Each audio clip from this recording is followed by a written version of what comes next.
Eu estou novamente aqui entre o Parque das Laranjeiras e o Jardim Santo André, no Parque da Formosa. Aí essa é a Avenida Ulisses Guimarães, aqui atrás de mim. Aí do outro lado fica o acesso até o Parque das Paineiras. E hoje é dia 1º de setembro, esse é o primeiro vídeo que eu gravo no mês de setembro de 2025. E praticamente já estamos na primavera, embora a primavera comece oficialmente no final deste mês, mas praticamente já estamos na primavera, porque faz frio de madrugada e esquenta bastante durante o dia. Agora, por exemplo, são 14 horas e 43 minutos, tarde de segunda-feira, e já está fazendo bastante calor. Aqui, acho que é o ponto, se não me engano, é o ponto final do ônibus que passa pelo Jardim Santo André. Aqui tem duas ciclovias. Eu não sei ao certo se alguém usa essa ciclovia para pedalar, mas em Sorocaba a ciclovia, muita gente usa a ciclovia para andar a pé, para fazer caminhada, porque Sorocaba é uma cidade muito irregular, com uma topografia extremamente irregular, muitas subidas e descidas. Então acho que a maioria das ciclovias são usadas para fazer caminhada. Mas o ciclismo também é muito forte por aqui. Então eu darei mais uma volta aqui por esse parque. É um parque que acho que só quem mora aqui na região conhece, poucas pessoas conhecem, e fazem fundo para muitas residências aqui nos bairros próximos. Hoje cedo eu publiquei um vídeo chamado Nunca Foi Sobre Você, Sempre Foi Sobre Deus. Então este vídeo é praticamente uma continuação do vídeo anterior, e eu quero deixar aqui alguns lembretes que eu esqueci de mencionar no vídeo anterior. Acabei gravando só meia hora de vídeo para ele não ficar longo demais. Então eu quero deixar aqui neste vídeo alguns recados inspirados na Bíblia para completar o raciocínio do vídeo anterior. Não murmure porque você não está tendo oportunidades na igreja, seja para cantar ou pregar, ou porque não é reconhecido. O mais importante de tudo é ser reconhecido por Deus. O melhor reconhecimento é aquele que vem do Senhor. Porque muita gente reclama: eu não sou reconhecido, não dá oportunidade para mim, não me dá oportunidade para cantar, não me dá oportunidade para pregar. A hora certa chegará, seja lá quando for. Com certeza Deus está experimentando você, ver até onde você vai, até onde você permanece fiel a Ele. Então fique no óleo, como se costuma dizer no meio pentecostal. Busque a Deus, consagre-se na presença dEle, porque Deus sabe até onde você pode ir, até onde você permanecerá fiel a Ele, e a partir de onde você poderá se corromper, você poderá se afastar da presença dEle. Então, se Deus não permitiu até agora que você tivesse uma oportunidade na igreja para cantar ou pregar, é porque Deus sabe a partir de quando você estará preparado para o seu ministério. E outra coisa, enquanto o profissional vive por sua profissão, o adorador vive pelo reino. Enquanto o profissional se preocupa com os tesouros da terra, o adorador está focado nos tesouros do céu. E eu quero aproveitar aqui para falar algo muito importante a respeito de um dos principais assuntos. Antes de entrar no assunto principal desse vídeo, eu quero falar a respeito de um tema que está viralizando, assim, todo mundo está falando sobre esse assunto, que é uma cantora de Angola, uma cantora cristã angolana chamada Nair Nani. Ela gravou várias músicas. A mais conhecida delas é um medley com outros dois cantores de Angola chamado O Melhor Amigo Que Seria de Mim, Sem Deus, uma coisa assim. Mas ela também gravou Deus é Real, Eu Vou Orar. Muita gente está cantando as músicas dela, principalmente aqui do Brasil. Então, infelizmente, ela está sendo alvo de pessoas muito invejosas, pessoas que querem acabar com a carreira dela, acabar com o ministério dela, né? Que o certo é dizer ministério, não carreira. Muitas pessoas invejosas estão querendo destruir o ministério dela, difamando, postando vídeos só para acabar com a reputação dela. E essas pessoas, inclusive pessoas que se dizem cristãs, que postam esses vídeos para ganhar engajamento, para ganhar inscritos, curtidas, seguidores, essas pessoas não percebem, eles não sabem que estão sendo usados pelo inimigo, estão sendo instrumentos nas mãos do diabo.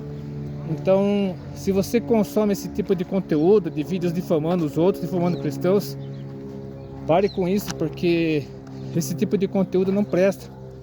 Se você, então, ore pela Nair Nani, para que Deus a proteja de pessoas invejosas, para que Deus a proteja de pessoas inescrupulosas, pessoas que queiram se aproveitar do hype em torno do nome dela para se promoverem, em vez de promover o reino de Deus. E agora, entrando mais diretamente no assunto desse vídeo, vejamos aqui o que diz Gênesis capítulo 17, versículo 1. Sendo, pois, Abrão da idade de 99 anos, apareceu o Senhor Abrão e disse-lhe: Eu sou Deus Todo-Poderoso, anda em minha presença e ser perfeito. Então, Abraão, ele foi o primeiro patriarca que deu origem ao povo de Israel. É claro que ele deu origem a outros povos. Por exemplo, Ismael é tido como ancestral dos árabes. Então, Ismael foi o primeiro filho de Abraão.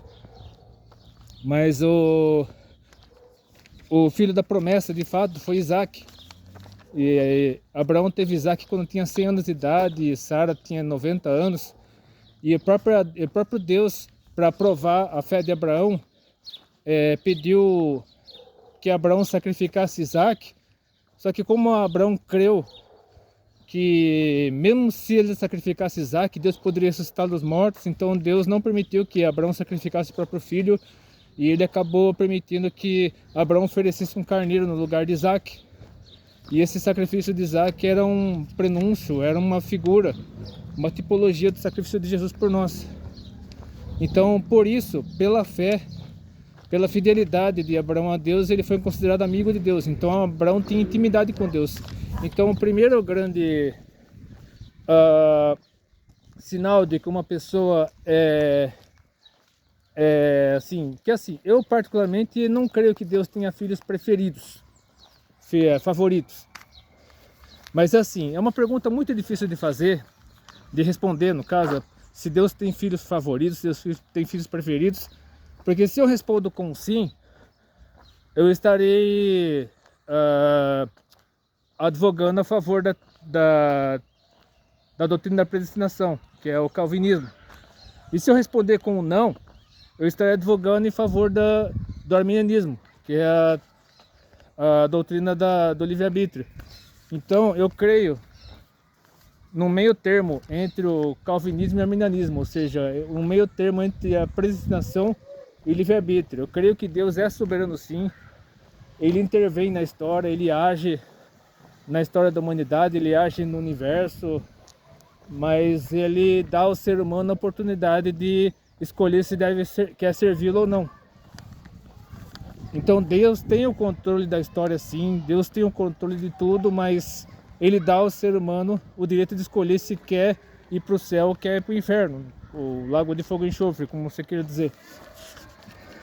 Então, a melhor maneira de responder a essa pergunta, se Deus tem filhos preferidos ou não, é através da própria palavra. Acabei de mencionar aqui o caso de Abraão, e tem também aqui o caso de Moisés, como está aqui em Êxodo, capítulo 33, versículos 11 e 19. E falava o Senhor a Moisés face a face, como qualquer fala com o seu amigo. Depois tornava-se, no caso Moisés, ao arraial, mas o seu servidor, o jovem Josué, filho de Num, nunca se apartava do meio da tenda.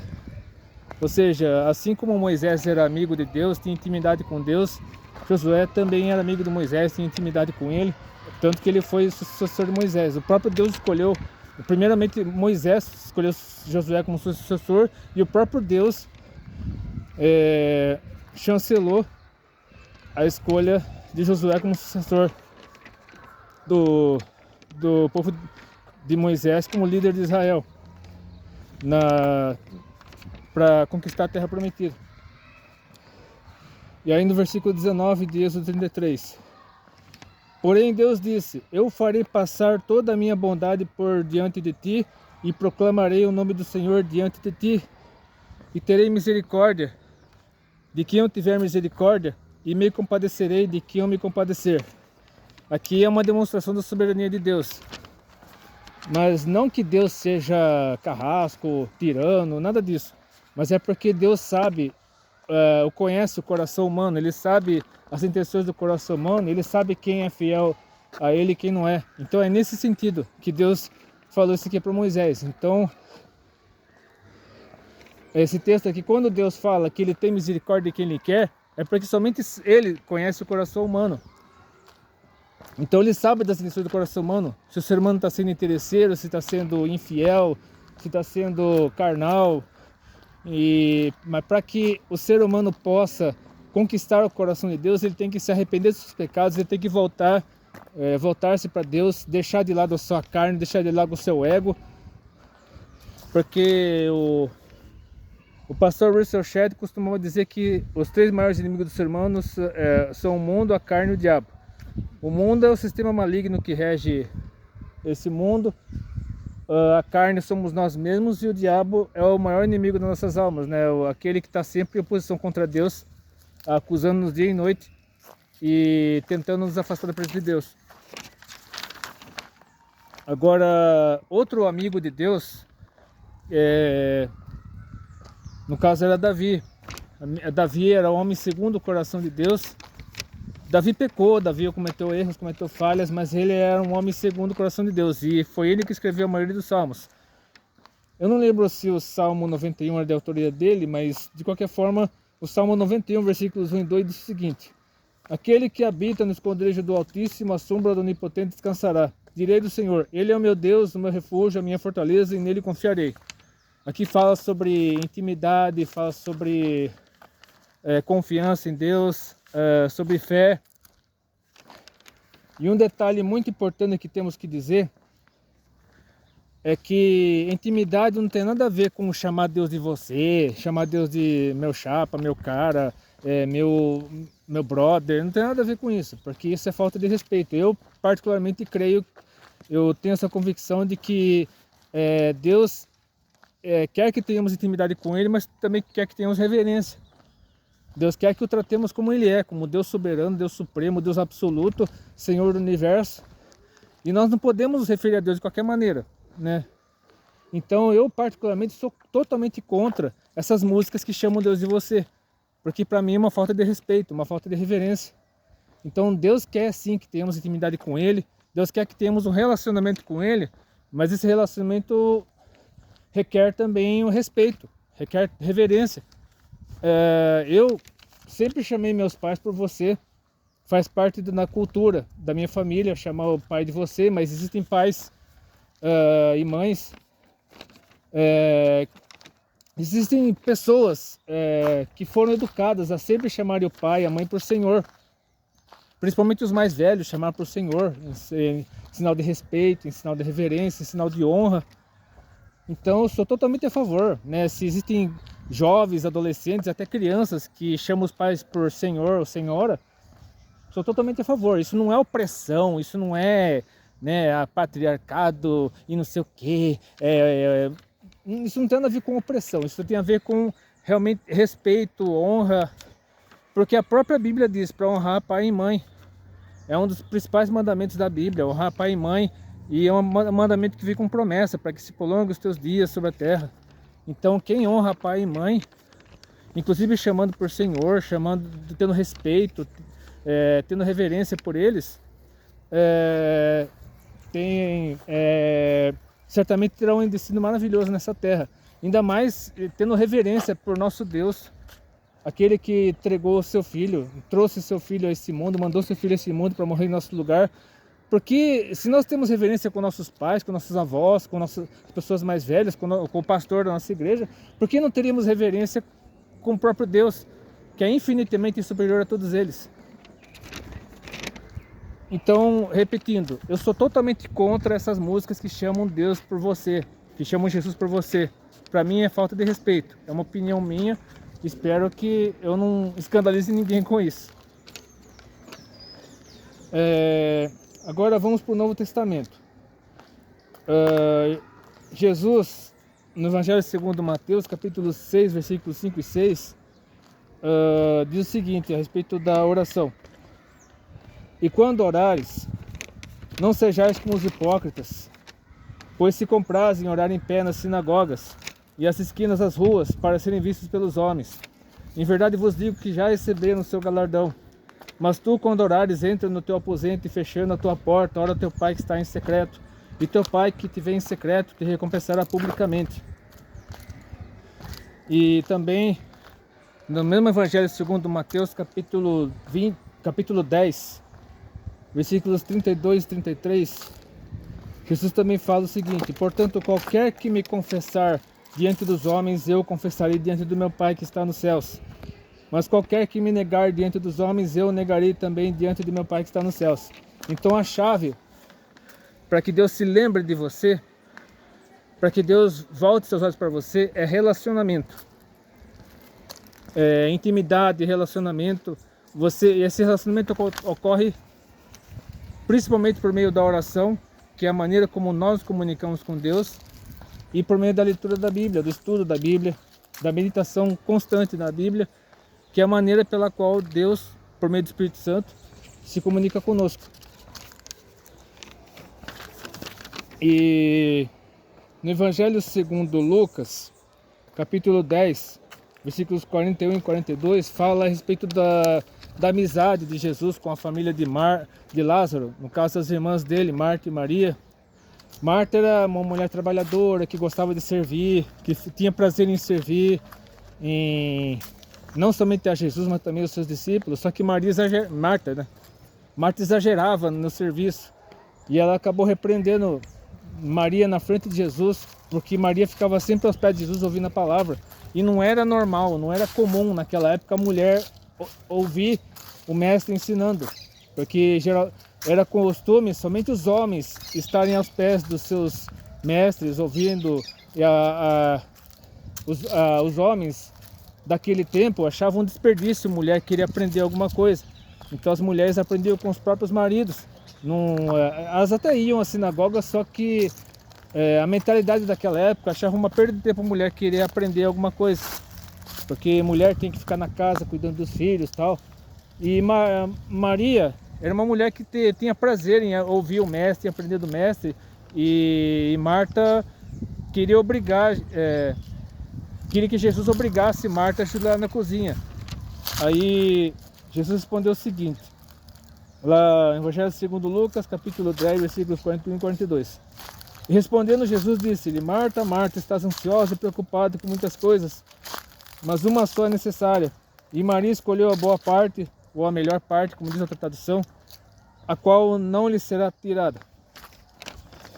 Então Maria escolheu ficar aos pés do mestre, foi recompensada por isso, e ela própria ofereceu um perfume caríssimo, depositou aos pés de Jesus, na cabeça, não lembro exatamente se foi no pé, na cabeça, mas foi tipo uma unção. Maria ungiu Jesus, preparando para ser morto. Ele seria morto dias depois, seria preso, torturado, crucificado. Então Maria foi fiel a Jesus até o fim. E Maria foi quem deu maior demonstração de adoração, inclusive quando seu irmão Lázaro tinha morrido e Lázaro seria ressuscitado logo depois. Agora falemos um pouco sobre o apóstolo João. Segundo consta, João era filho de Salomé com Zebedeu. A Bíblia registra que João era filho de Zebedeu, e Jesus tinha uma irmã chamada Salomé. E só que assim, Jesus era o filho mais velho de José e Maria. Ele tinha 30 anos quando começou o seu ministério. Mas acho que, pensando bem, não faz sentido Salomé ter deixa eu ver, Salomé, acho que seria, quer ver? Salomé seria irmã de Maria, né? Salomé seria irmã de Maria, aí Jesus teve uma meia-irmã chamada Salomé. Então, segundo consta, João era primo de Jesus. de que se realmente Maria tinha uma irmã chamada Salomé, e Salomé era casado com Zebedeu, provavelmente João era primo de Jesus. Mas enfim, isso é apenas especulação. Mas de qualquer forma, João, o apóstolo João, tinha muita intimidade com Jesus, a ponto até de recostar-se no peito de Jesus durante a última ceia, e Jesus revelar para ele em primeira mão quem seria o traidor, quem o trairia. E João foi o único dos apóstolos a ficar aos pés da cruz, enquanto Jesus estava agonizando.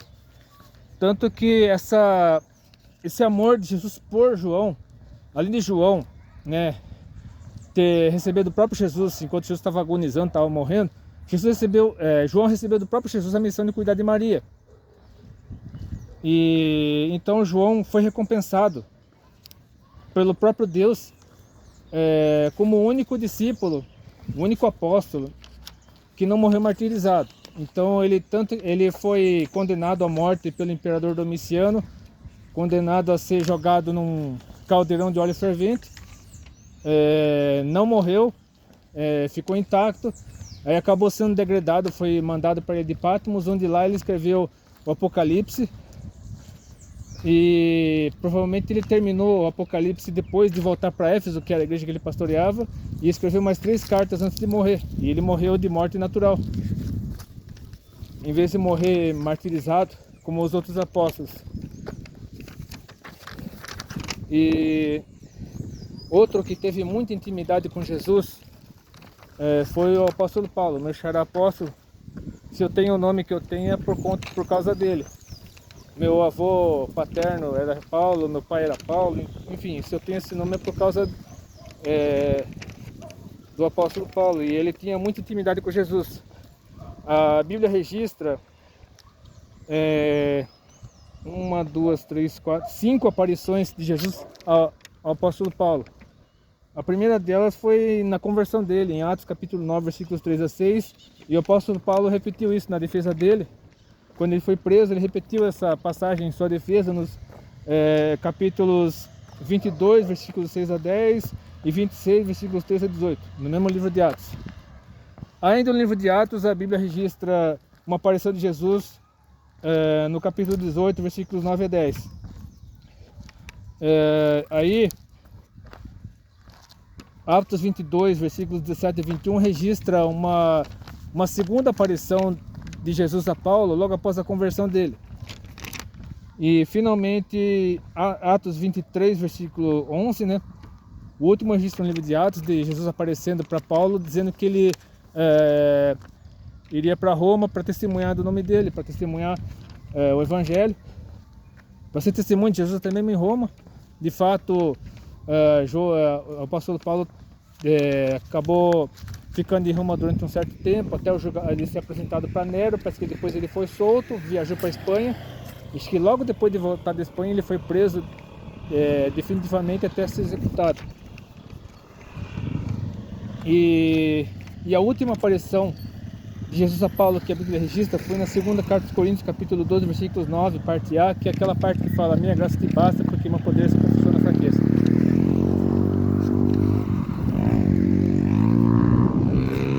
Então, essas são as 5 aparições de Jesus apóstolo Paulo, repetindo: Atos capítulo 9, versículos 3 a 6, repetida pelo próprio Paulo em Atos 22, de 6 a 10 e 26, de 13 a 18. A segunda aparição, Atos 18, de 9 a 10. A terceira, Atos 22, 17 a 21. A quarta, Atos 23, versículo 11. E a quinta e última, 2 Coríntios 12, versículo 9, parte A. E por falar no apóstolo Paulo, veja o que ele escreveu na primeira carta aos Coríntios, capítulo 2, versículos 9 a 16. Mas como está escrito: as coisas que o olho não viu, e o ouvido não ouviu, e não subiram ao coração do homem, são as que Deus preparou para os que o amam. Mas Deus não las revelou pelo seu Espírito, porque o Espírito penetra todas as coisas, ainda as profundezas de Deus. Porque qual dos homens sabe as coisas do homem, senão o Espírito do homem que nele está?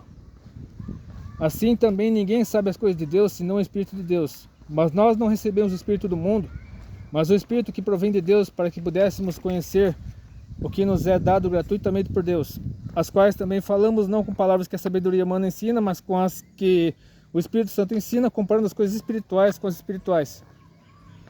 Ora, o homem natural não compreende as coisas do Espírito de Deus, porque lhe parecem loucura, e não pode entendê-las, porque elas se discernem espiritualmente. É por isso que muita gente se escandaliza com dons de cura, dons de línguas, sinais, maravilhas. Muita gente se escandaliza e até duvida que isso venha de Deus.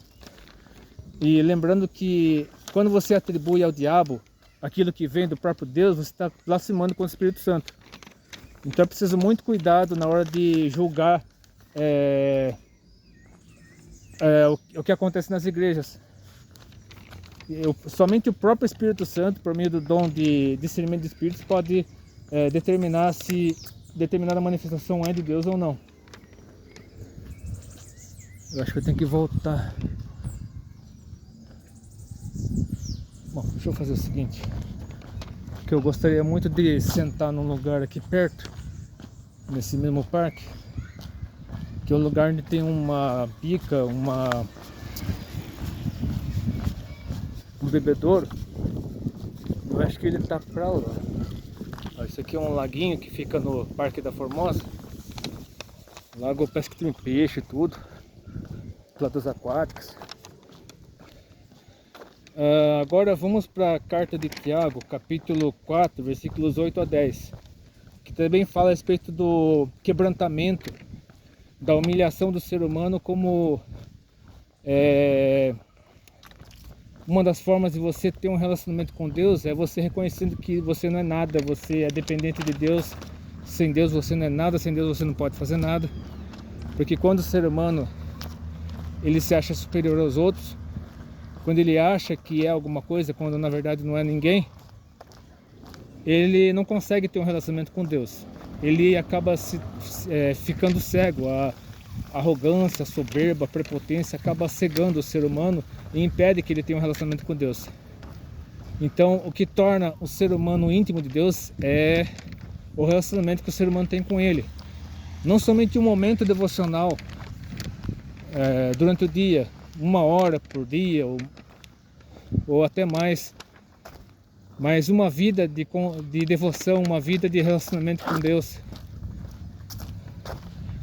Todo o seu dia deve ser um dia de relacionamento com Deus. Até mesmo num parque como esse, você pode buscar Deus lendo a Bíblia, orando, meditando na palavra, apreciando as maravilhas que Deus criou, porque o ser humano interveio aqui, claro, de uma certa forma o ser humano interveio aqui, mas boa parte do que está aqui foi o próprio Deus que plantou.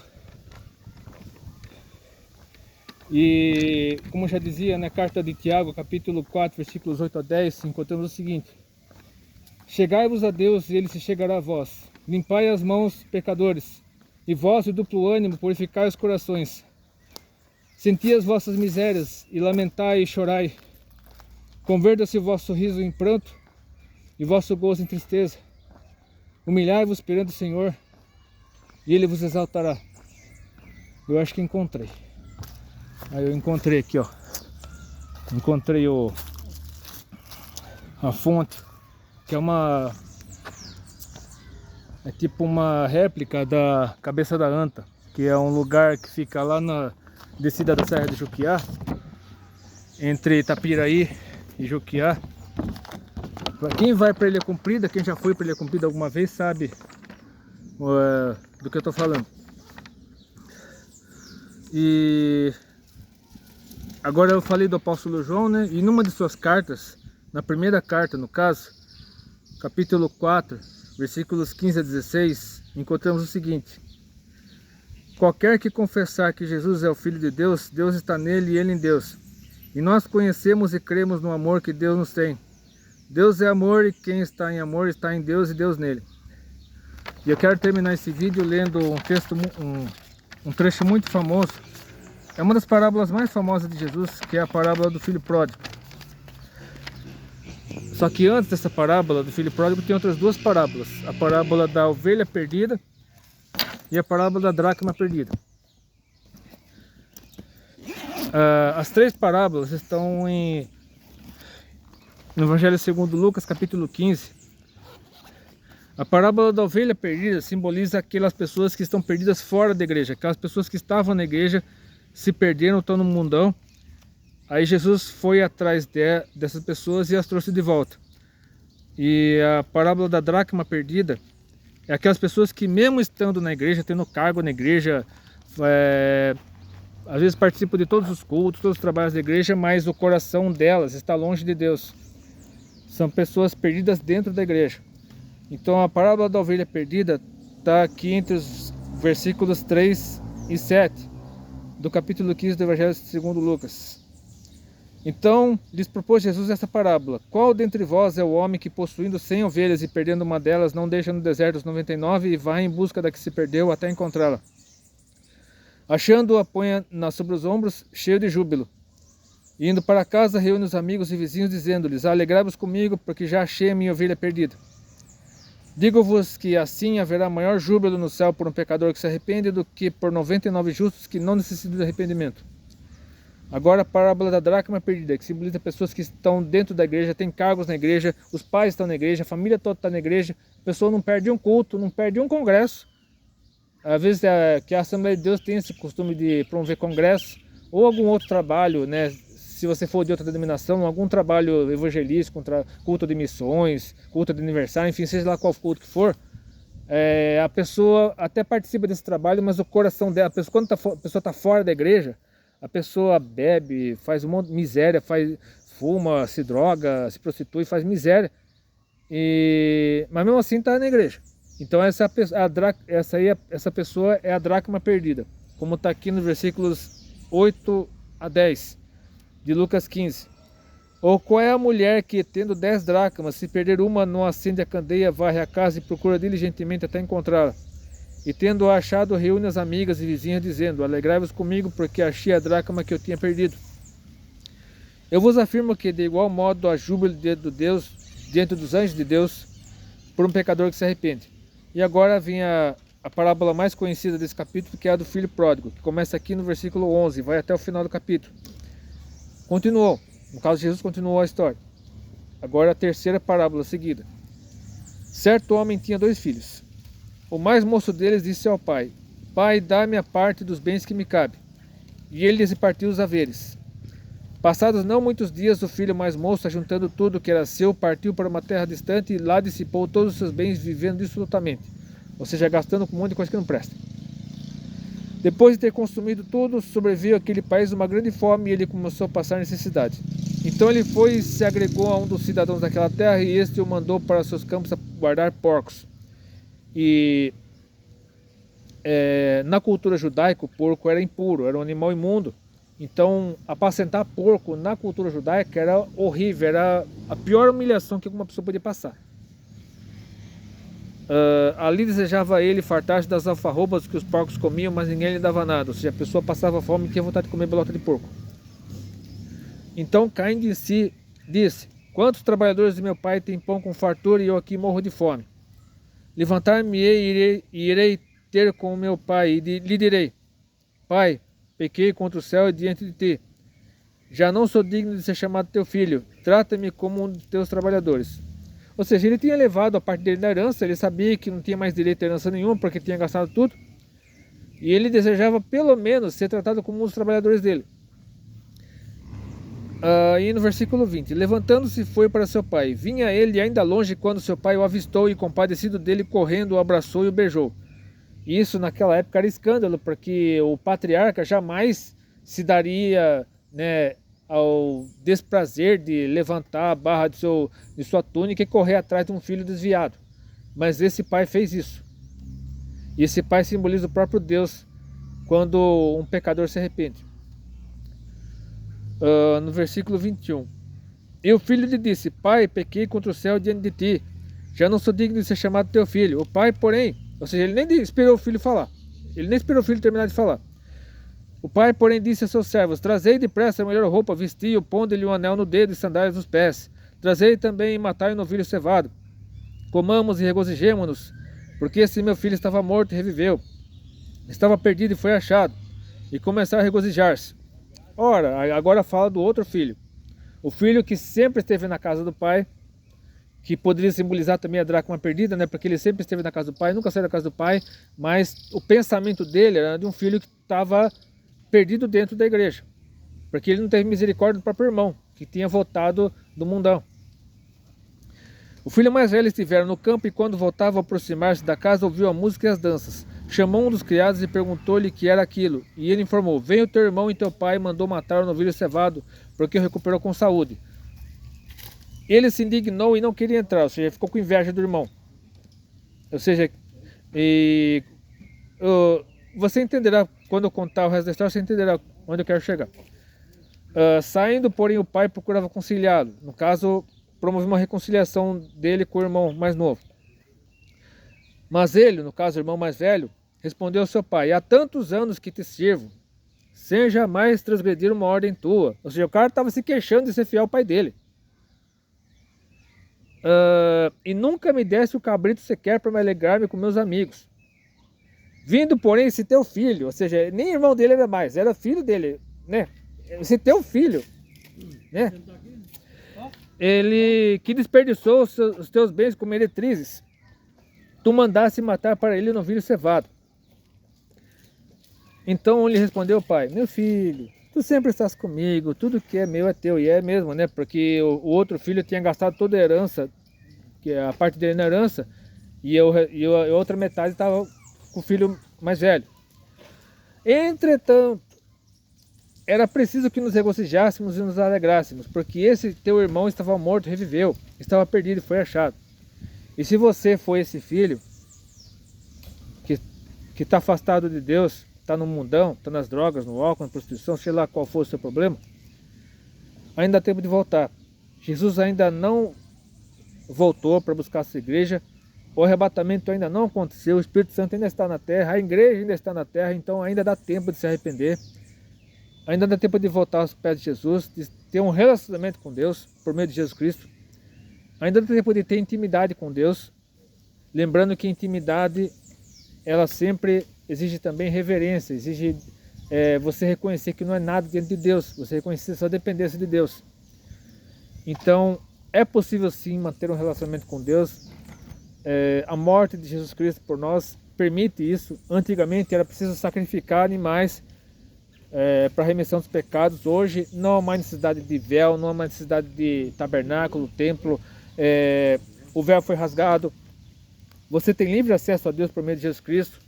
Então busque a Deus por meio da oração, busque a Deus por meio da sua palavra, leia a Bíblia. Se você ainda não leu a Bíblia, não conhece nada de Bíblia, ainda dá tempo, porque a igreja ainda está na terra. Procure uma igreja que pregue o verdadeiro evangelho, cuja doutrina tem a ver com o que está escrito aqui. Uma igreja que não massageie o seu ego, uma igreja que não diga amém para o que você faz de errado, mas uma igreja que confronte você. Uma igreja onde o Espírito Santo habite e que por meio do Espírito Santo ele conscientize você do pecado, da justiça e do juízo, e você se arrepende dos seus pecados, volte para Jesus. E por meio de Jesus Cristo você conheça verdadeiramente a Deus, encontre a verdadeira felicidade e tenha a vida eterna. Porque somente por meio da fé em Jesus Cristo, do arrependimento dos pecados, você reconhecer que não há nada diante de Deus, você conhecer sua dependência de Deus, você pode encontrar Jesus Cristo, ter um relacionamento com Deus, chamar Deus de seu amigo, porque o melhor amigo de todos é Jesus Cristo. Enquanto outras pessoas ao nosso redor podem nos decepcionar, Jesus Cristo nunca decepciona. Ele foi o único ser humano que veio a esse mundo sem pecado nenhum. Ele se fez humano, ele se fez ser humano, nasceu como ser humano, viveu como ser humano, mas nunca pecou. Então somente ele podia morrer, oferecer sua própria vida em nosso favor, como um sacrifício perfeito, eterno. E por meio da fé em Jesus Cristo você poderá ter a vida eterna, encontrar a verdadeira felicidade, encontrar um sentido para a sua vida. Somente a vida dentro da vontade de Deus vale a pena. Então, se você é essa pessoa, ainda dá tempo de fazer uma oração, de você se arrepender, você se colocar na presença de Deus, pedindo perdão, e Deus, se a sua oração foi sincera, se a sua oração for realmente de coração, Deus se pode será de você, e você também irá possuir junto comigo. Então, se você gostou desse vídeo, curta, compartilhe seus favoritos, inscreva-se no meu canal, Deus abençoe. Mande esse vídeo para uma porção de pessoas, especialmente para o seu amigo que está afastado da igreja. E até depois, se quiser.